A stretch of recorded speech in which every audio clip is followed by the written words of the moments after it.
पीठ के बल हो जाओगे। मुश्किल है। हाँ बेल्ट था तो करवट बदलते बंद हो गई। कोशिश करूँ। हाँ कर, मैं पकड़ रहा हूँ। चल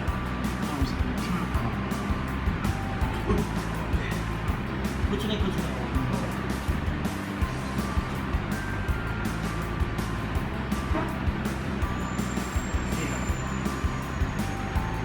थोड़ा सा चेस्ट कमर उठा सकते हैं थोड़ा सा। कमर नहीं उठाता है, एकदम अच्छा एक मैं बस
चलो वॉक करने जा रहे हो तो एक वॉक करने के लिए दिन निकलने मिलता है। हाँ हाँ जैसे बहाना अभी 3-4 दिन पहले बहुत ख़राब थी कंडीशन। हाँ हाँ अभी लेकिन काफ़ी मतलब बहुत इम्प्रूव है।